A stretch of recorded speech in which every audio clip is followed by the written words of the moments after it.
Fate followed her foreseen immutable road. Man's hopes and longings build the journeying wheels that bear the body of his destiny and lead his blind will towards an unknown goal. His fate within him shapes his acts and rules. Its face and form already are born in him. Its parentage is in his secret soul. Here matter seems to mold the body's life, and the soul follows where its nature drives. Nature and fate compel his free will's choice. But greater spirits this balance can reverse and make the soul the artist of its fate. This is the mystic truth our ignorance hides. Doom is a passage for our inborn force. Our ordeal is the hidden spirit's choice. Ananka is our being's own decree. All was fulfilled the heart of Savitri. Flower sweet and adamant, passionate and calm, had chosen, and on a strength's unbending road, forced to its issue the long cosmic curve. Once more she sat behind loud hastening hooves, a speed of armored squadrons and a voice far heard of chariots bore her from her home. A couchant earth, wakened in its dumb muse, looked up at her from a vast indolence.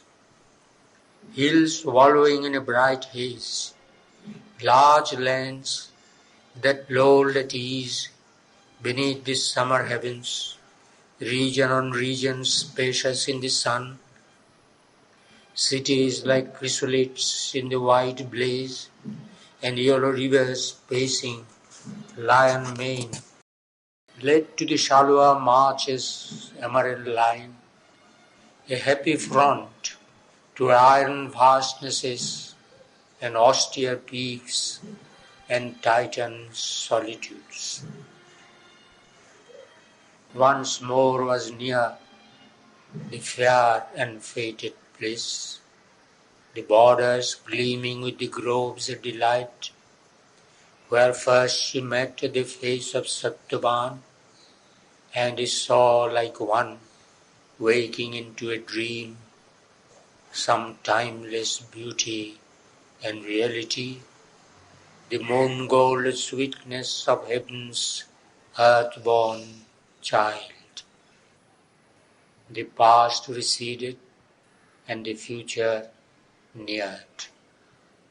Far now behind lay Madras' precious halls, the white carved pillars, the cool tin alcoves, the tinged mosaic of the crystal floors, the towered pavilions, the wind-rippled pools, and gardens humming with the murmur of bees, forgotten soon or a pale memory, the fountains splash in the wide stone-bound pool, the thoughtful noontides brooding solemn trance, the colonnades dream grey in the quiet eve, the slow moonrise gliding in front of night.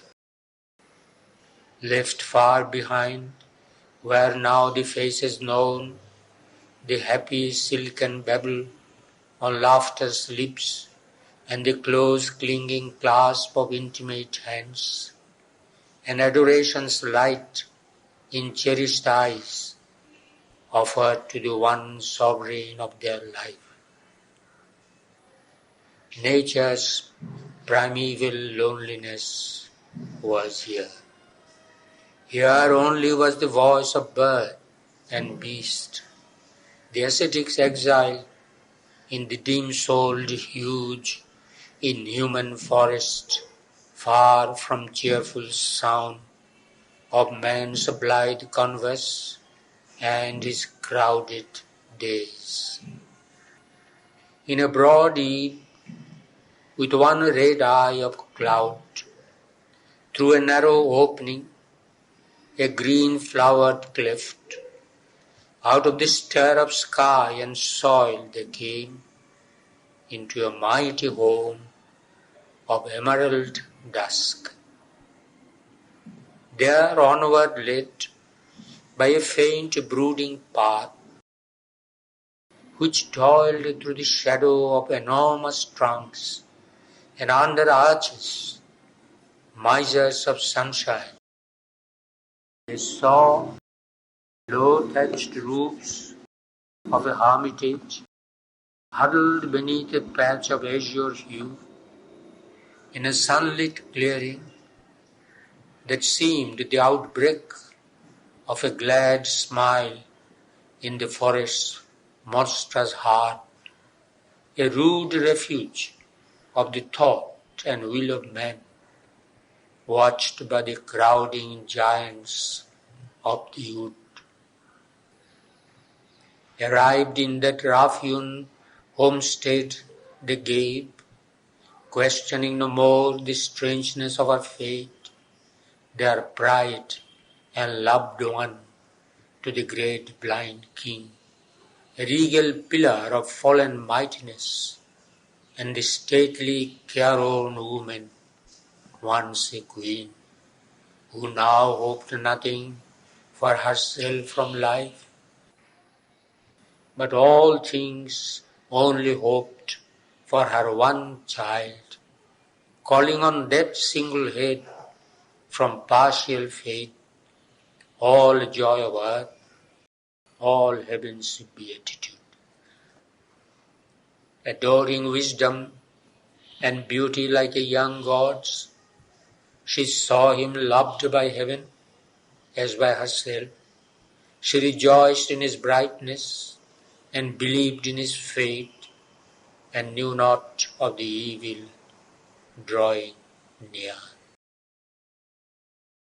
Lingering some days upon the forest verge, like men who lengthen our departure's pain, unwilling to separate sorrowful clinging hands, unwilling to see for the last time a face heavy with the sorrow of a coming day, and wondering at the carelessness of fate, who breaks with idle hands her supreme works.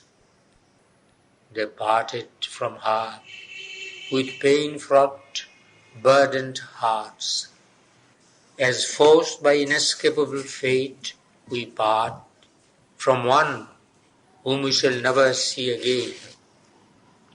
Driven by the singularity of our fate, helpless against the choice of Savitri's heart, they left her to a rapture and a doom in the tremendous forest's savage charge.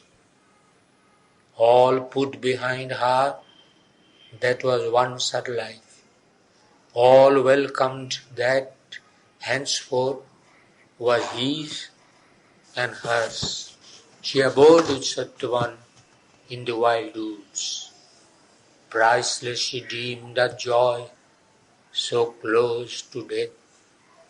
Apart with love, she lived for love alone. As if self-poised above the march of days, her immobile spirit watched the haste of time, a statue of passion, an invincible force, an absolutism of sweet, imperious will, a tranquility and the violence of the gods, indomitable and immutable. At first, to her, beneath the sapphire heavens, the sylvan solitude was a gorgeous dream, an altar of the summer's splendor and fire, a sky-topped, flower-hung palace of the gods, and all its scenes a smile on rapturous lips, and all its voices bards of happiness. There was a chanting in the casual wind, there was a glory in the least sunbeam. Night was a chrysoprase on velvet cloth, a nestling darkness or a moonlit deep. Day was a purple pageant and a hymn, a wave of the laughter of light from morn to eve. His absence was a dream of memory. His presence was the empire of a god. A fusing of the joys of earth and heaven, a tremulous blaze of nuptial rapture past, a rushing of two spirits to be one, a burning of two bodies in one flame. Opened were gates of unforgettable bliss. Two lives were locked within an earthly heaven, and fate and grief fled from that fiery hour. But soon now failed the summer's ardent breath, and throngs of blue-black clouds crept through the sky, and rain fled sobbing over the dripping leaves, and storm became the forest's tightened voice. Then, listening to the thunder's fatal crash and the fugitive pattering of footsteps of the showers and the long unsatisfied panting of the wind, and sorrow muttering in the sound-vexed night, the grief of all the world came near to her. Night's darkness seemed her future's ominous face. The shadow of her lover's doom arose, and fear laid hands upon her mortal heart. The moments, swift and ruthless race, alarmed her thoughts, her mind remembered Narod's date. A trembling moved accountant of her riches, she reckoned the insufficient days between. A dire expectancy knocked at her breast. Dreadful to her were the footsteps of the hours. Grief came, a passionate stranger to her gate, vanished when in his arms, out of her sleep, it rose at morn to look into her face. Vainly she fled into abysms of bliss from her pursuing foresight of the end. The more she plunged into love, that anguish grew. Her deepest grief from sweetest gulfs arose. Remembrance was a poignant pang she felt. Each day a golden leaf torn cruelly out from her too slender book of love and joy. Thus, swaying in strong gusts of happiness, and swimming in forebodings of somber waves, and feeding sorrow and terror with her heart. For now they sat among her bosom's guests, or in her inner chamber, paced apart. Her eyes stared blind into the future's night, Out of a separate self she looked and saw, moving amid the unconscious faces loved, in mind a stranger, though in heart so near, the ignorant smiling world go happily by upon its way towards an unknown doom, and wonder at the careless lives of men. As if in different worlds they walked, though close, they confident of the returning sun, they wrapped in little hourly hopes and tasks. She, in her dreadful knowledge, was alone. The rich and happy secrecy that once enshrined her, as if in a silver bower, apart in a bright nest of thoughts and dreams, made room for tragic hours of solitude and lonely grief that none could share or know. A body seeing the end too soon of joy and the fragile happiness of its mortal love. Her quiet visage still and sweet and calm, her graceful daily acts were now a mask. In vain she looked upon her depths to find a ground of stillness and the spirit's peace. Still veiled from her was the silent being within, who sees life's drama pass with unmoved eyes, supports the sorrow of the mind and heart, and bears in human breast the world and fate. A glimpse or flashes came, the presence was hid. Only her violent heart and passionate will were pushed in front to meet the immutable doom. Defenseless, nude, bound to her human lot, they had no means to act, no way to save. These she controlled. Nothing was shown outside. She was still to them the child they knew and loved. The sorrowing woman they saw not within. No change was in her beautiful motions seen. A worshipped empress, all once white to serve, she made herself the diligent serf of all, nor spared the labour of broom and jar and well, or close gentle tending, or to heap the fire of altar and kitchen. No slight task allowed to others that her woman's strength might do. In all her acts a strange divinity shone.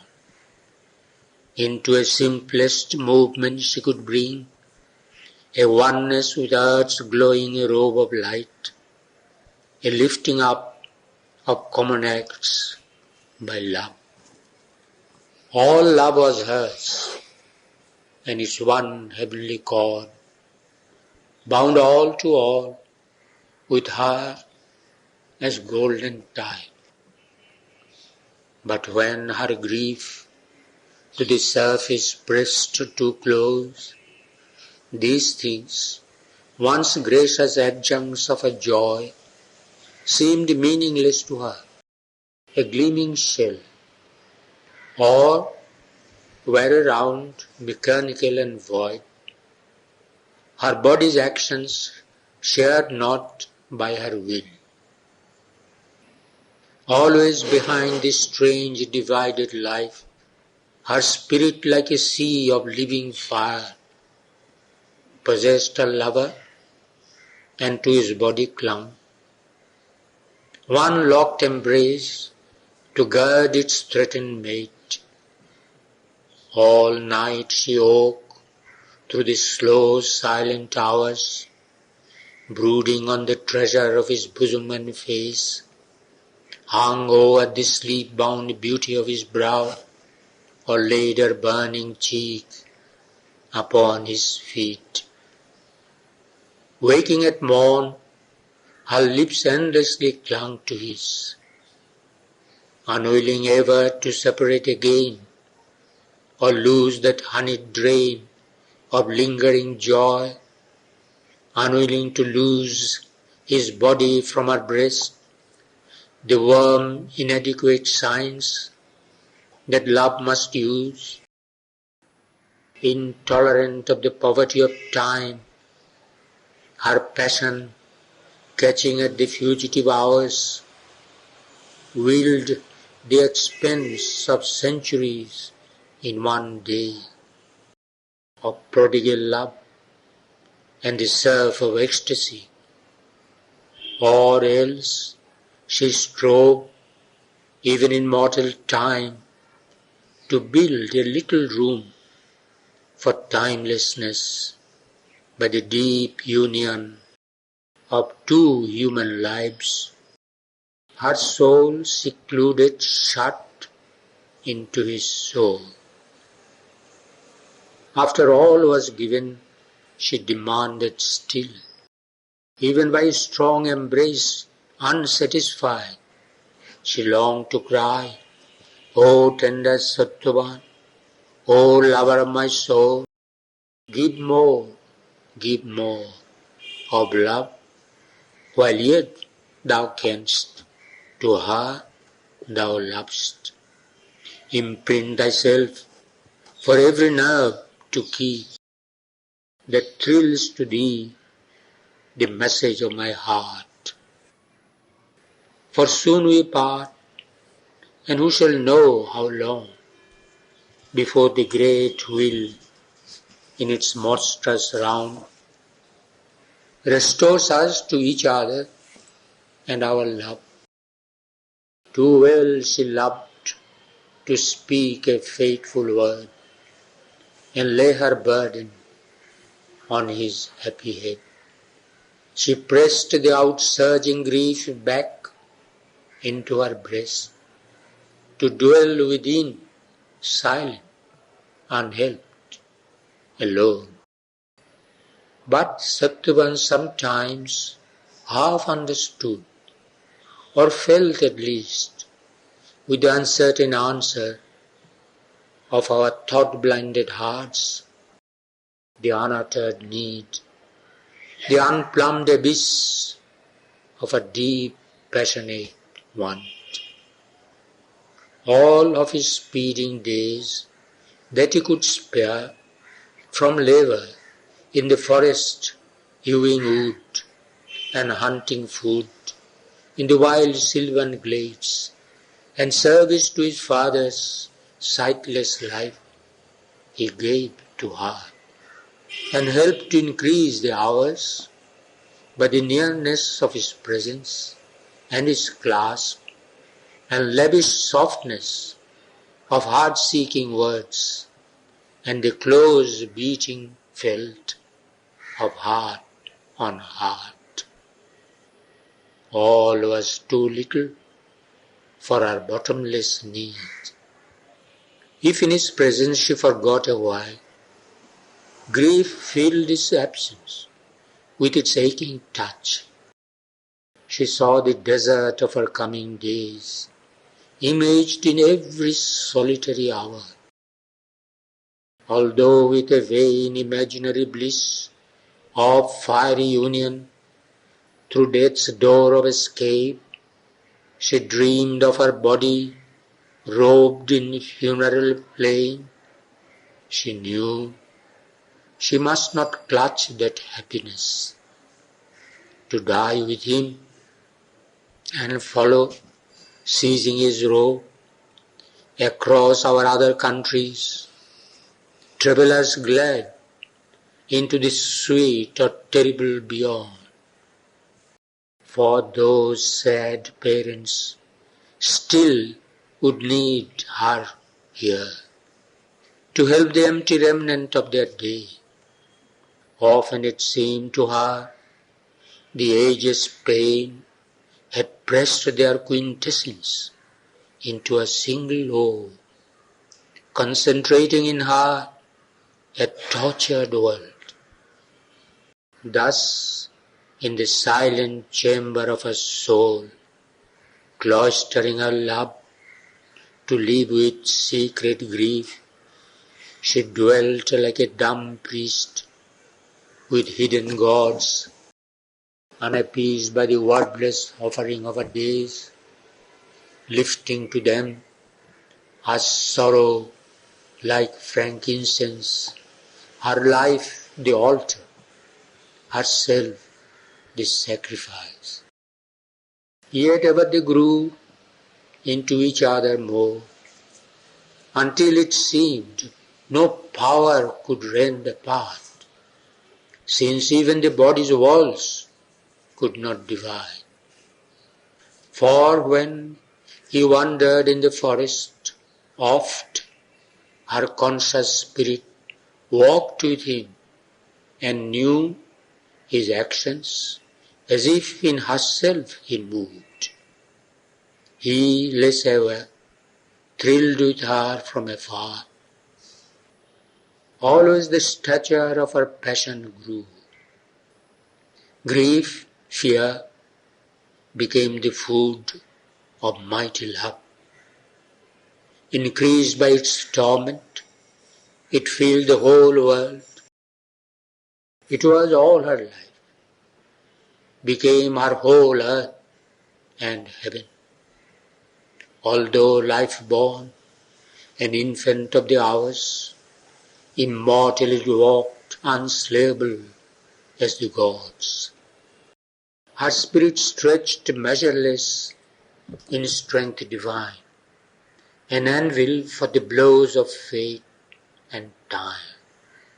Or, tired of sorrow's passionate luxury, grief's self became calm, dull-eyed, resolute, awaiting some issue of its fiery struggle, some deed in which it might forever cease, victorious over itself and death and tears.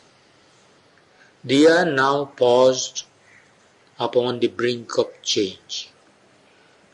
No more the storm sailed with stupendous wings, and thunder strode in wrath across the world, and still was heard a muttering in the sky, and rain dripped wearily through the mournful air, and grey slow drifting clouds shut in the earth.